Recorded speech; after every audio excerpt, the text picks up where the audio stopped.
Alors ma question aujourd'hui c'est, est-ce que toi aussi tu te retrouves ou t'es déjà retrouvé dans le passé avec des mains complètement pleines de sang parce que ton chiot n'arrêtait pas de te mordiller les mains avec ses petites quenottes bien affûtées? Alors si c'est le cas, aujourd'hui je vais te donner quelques petites astuces pour faire en sorte que ton chien arrête de te mordre. On va parler d'inhibition à la morsure et de toutes ces choses qu'il est important de savoir quand on accueille un chiot qui aime bien nous mordiller comme si on était un vulgaire bout de bois.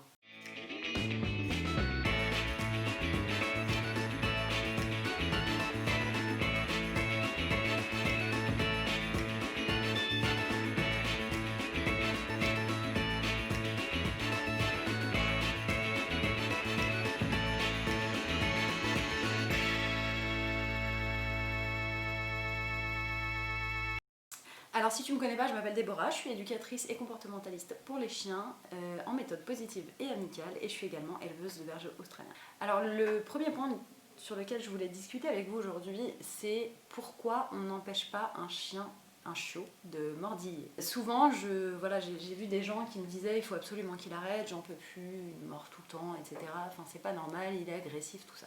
Alors un chiot, en règle générale, et vraiment en règle générale, ça dépend de sa socialisation et de tout plein d'autres choses à côté, ne mord pas pour vous faire mal, il mord parce que c'est sa façon de jouer en fait. C'est comme ça qu'il joue avec ses frères et sœurs, c'est comme ça qu'il joue avec sa maman. Enfin, c'est tout à fait naturel pour lui d'utiliser sa mâchoire pour s'exprimer et surtout pour jouer en fait. Ce qui se passe souvent, c'est que on met en place des choses qui font que le chien va arrêter net de mordre. Alors le premier problème qui se pose à moi quand on agit comme ça, c'est que tu empêches le chien de s'exprimer à sa façon. Si tu empêches le chien de mordre et que tu ne lui apprends pas le contrôle de la mâchoire, le jour où ton chien va être face à un gros danger ou quelque chose qui va vraiment lui faire peur et qu'il n'aura pas d'autre choix que d'éloigner la source de sa peur en mordant, et bien c'est qu'il risque de mordre jusqu'au sang. Alors évidemment j'espère que ça ne t'arrivera pas, évidemment on va tout faire pour que ça n'arrive pas et que ton chien ne soit pas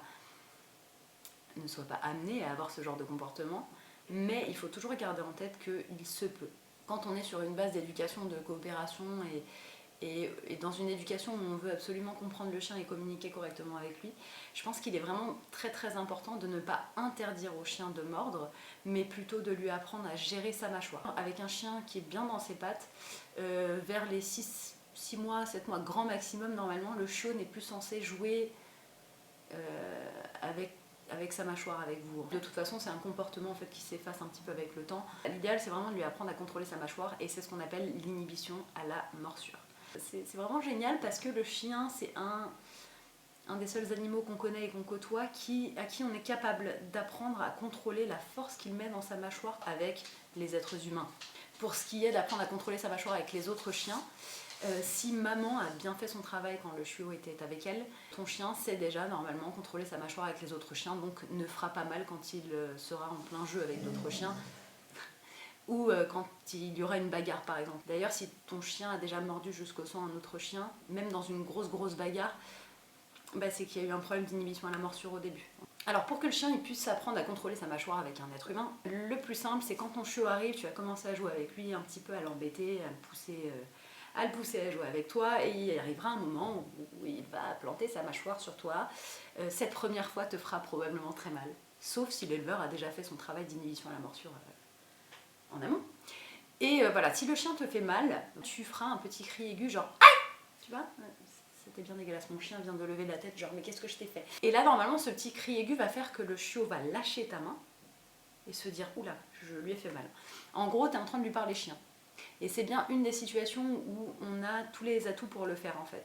Petite parenthèse, si quand tu fais un cri aigu vraiment et que tu lui montres que tu as mal à sa façon à lui et que ton chiot ne lâche pas et que ça l'excite encore plus, le mieux à faire pour commencer c'est aussi de cesser toute interaction pendant quelques secondes voire minutes. C'est aussi ce que ferait son frère ou sa sœur pendant le jeu. Quand un chiot arrive, qu'il en mord un autre et que le chiot n'est pas content, il fait son cri aigu puis après il part s'isoler un peu, ils arrêtent le jeu pendant quelques instants.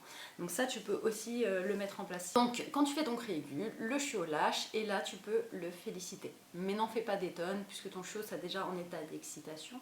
Donc vraiment tu le félicites soit avec un petit morceau de bouffe que tu as dans la main, pour lui apprendre que c'est ça que tu veux et c'est cool, t'as lâché quand j'ai eu mal. Et au fur et à mesure, en fait, le chiot va se dire attends, la prochaine fois je vais mordre un peu moins fort, voir si on peut continuer le jeu ou pas. Et au fur et à mesure, donc il va lâcher de plus en plus de pression à chaque fois qu'il va te mordre, et arrivera le moment où en fait il va juste te faire ça, vraiment, tu vois, il va juste utiliser un petit peu sa mâchoire. Sera recommandé, une fois que ton chiot saura contrôler sa petite mâchoire, de lui donner un objet de remplacement. Quand le chiot va vouloir un petit peu trop te mordiller et que ça commence vraiment à être lourd pour toi, le mieux c'est d'aller choper un jouet et de commencer à l'exciter avec ce jouet et de le faire mordre sur ce jouet plutôt qu'avec tes bras. Et en dernier point, ce que tu peux également apprendre à ton chien quand tu as ce jouet, etc., et tu l'excites un petit peu avec, il mordit ce jouet, c'est d'en profiter pour lui apprendre à lâcher un objet. Pour lâcher un objet, il est bien d'avoir deux objets super intéressants. Quand il est en train de jouer avec un et qu'il est bien excité dessus, et qu'il est en train de tirer comme un fou, qu'il est tout content, tu sors le deuxième jouet, tu commences à le remuer, et quand il aura lâché celui que tu as dans la main gauche ou main droite, peu importe, tu lui diras lâche, c'est bien, c'est exactement ça qu'on veut, là on lui lance l'autre, etc. Et ainsi de suite, en fait, tu vas lui demander de lâcher. Donne, lâche, comme tu veux, et tu lui donnes autre chose à la place. Voilà, on fait un petit jeu sympa pour lui apprendre à lâcher. Alors, voilà, encore une fois, je sais que ça peut paraître très étrange de dire il faut laisser le chiot mordiller. Mais en fait c'est vraiment important parce qu'ils sont capables vraiment d'apprendre à ne pas faire mal et c'est un moyen pour eux de jouer et de communiquer, donc il faut essayer un petit peu aussi de se mettre à leur niveau et d'essayer de jouer avec eux comme ils aiment jouer. Donc pour ce faire, il faut lui apprendre juste à contrôler sa mâchoire. À quel moment tu dois te faire aider? Ton chien a plus de 5 mois, ouais je dirais 5 mois, et qu'il utilise encore ses dents très très fort sur les humains, j'aurais tendance à aller voir quelqu'un pour me faire aider. Également si ton chiot par exemple a une grosse tendance à mordre les jouets, ne jamais les lâcher, s'énerver mais vraiment vraiment fort, tu vois, c'est plus de l'excitation de jeu, ça commence vraiment à te faire penser à de la grosse agressivité. Comme un chiot qui se montre vraiment vraiment vraiment hargneux, qui redescend pas et qui se calme pas et qui, voilà, qui grogne, qui aboie, qui tire sur les trucs comme si sa vie en dépendait. Faites attention surtout avec des races comme notamment les malinois qui ont un gros besoin de pratiquer le mordant, je dirais, enfin oui et non, mais des chiens qui aiment bien utiliser leur mâchoire et qui peuvent avoir des tendances à être trop excitables quand ils l'utilisent si on ne leur apprend pas à faire autrement. Si tu vois que ton chiot très jeune commence à te mordre quand tu le brosses, te mordre quand tu vas dans sa gamelle ou que tu t'en approches, même tu rentres dans ta cuisine, ton chien est en train de manger, et ton chiot est en train de manger et qu'il te grogne dessus et qu'il vient pour te mordre la jambe, là tu peux te dire qu'il y a un petit problème et même s'il y a des exercices à mettre en place pour que ce genre de choses n'arrive pas, je te conseille vraiment de te faire aider par un professionnel parce que c'est des moments cruciaux de la croissance de ton chiot, qu'elle soit mentale ou physique, et tu veux absolument pas faire de bêtises à ce moment-là. J'espère que cette vidéo t'aura été utile, j'espère que tu auras appris des choses. N'hésite pas à me dire en commentaire ce que toi t'as mis en place pour que ton chiot arrête de mordre. Et je te dis à bientôt pour une nouvelle vidéo. Bisous!